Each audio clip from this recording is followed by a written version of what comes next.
this is your girl Wakeji Kamore, and welcome to Reflections by Wakeji Kamore.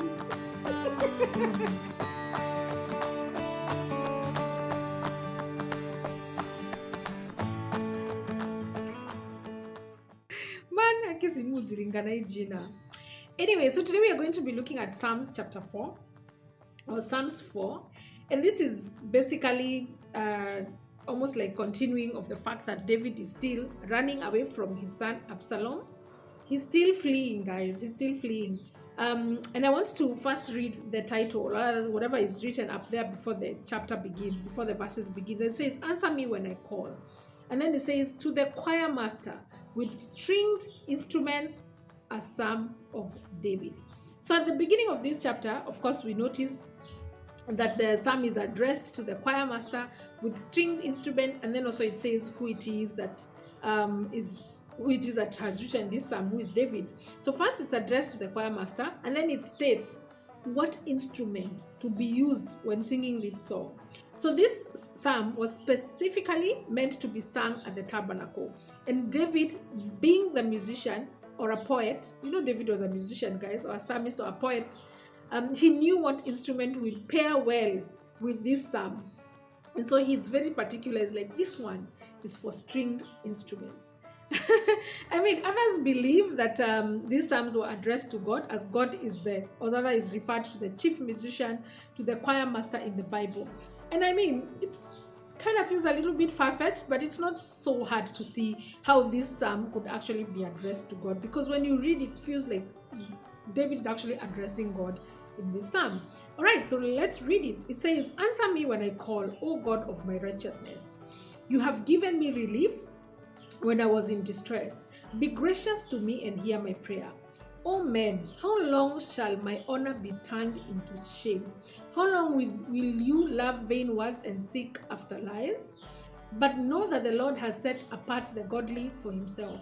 The Lord hears when I call him. Be angry and do not sin. Ponder in your hearts on your beds and be silent. Offer right sacrifices and put your trust in the Lord.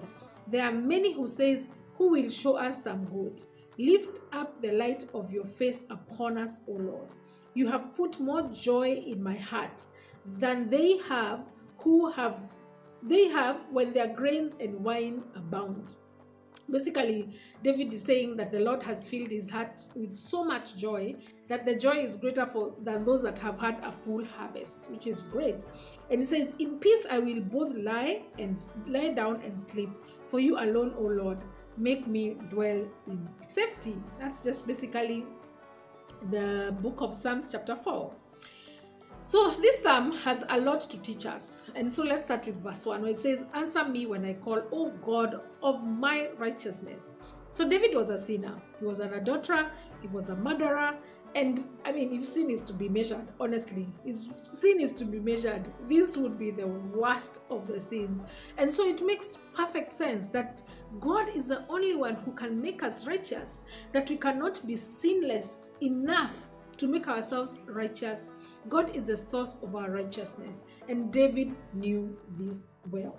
And then if there's anything else that line does for me, is that it gives me comfort. It gives me comfort that David did the worst. I mean, seriously, I feel like David did the worst sins in the Bible, yet the Lord called him his friend.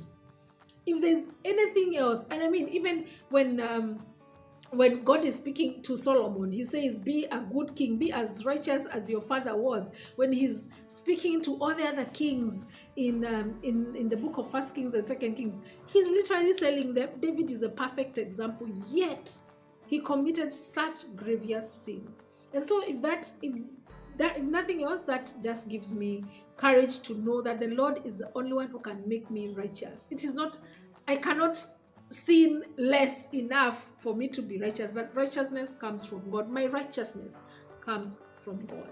And then there's verse 1b that says, "You have given me relief when I was in distress. Be gracious to me and hear my prayers."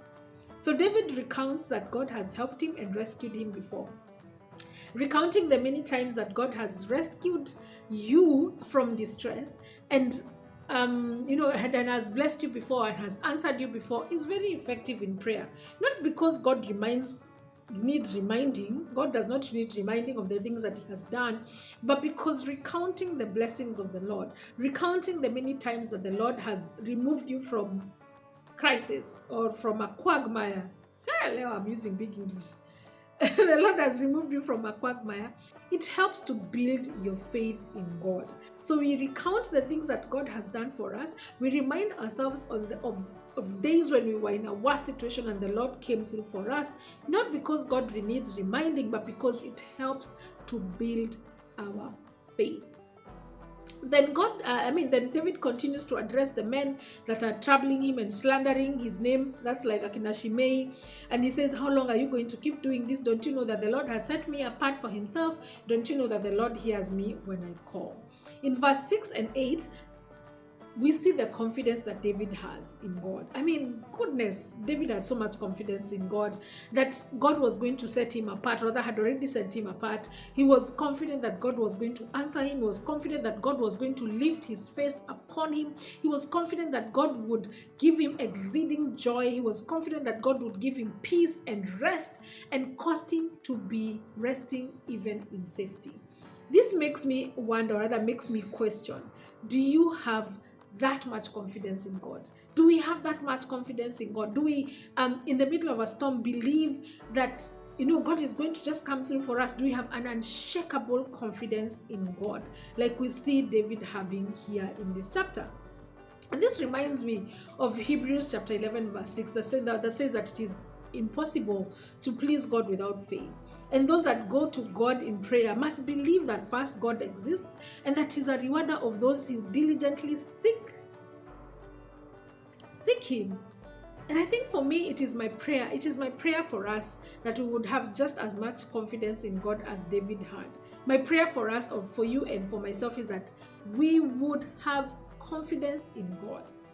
That even when we are going through tough times, even as a result of our sins or just tough times because tough times exist, that we will believe in God. God as the source of our righteousness, God as the source of our deliverance, God as the source of our favor, our glory, our joy, our peace, our safety. And that is basically what we see happening in this chapter. David is just believing that God is a God, he's God of righteousness. He's going to give him favor. He's going to look upon him, with a smiling face. He's going to give him peace. He's going to give him so much joy that is even greater than people who are harvesting, like boom harvest. So much joy, man. That is enough joy to last the whole year, I guess. So that's my prayer for us, that we would have this much confidence in God, because God honors faith. God honors that confidence. God cannot allow you to be so confident in him and then he fails you. That's not God. God will show up and show off, because it's like, this person has this much confidence in me. I cannot fail him, or I cannot fail her. So may the Lord give us the confidence in God that we need for good days and even for bad days, especially for bad days. Thank you so much for listening, and see you on Monday. Is it Monday? I think it will be Monday. Yes, see you on Monday, guys. Bye-bye.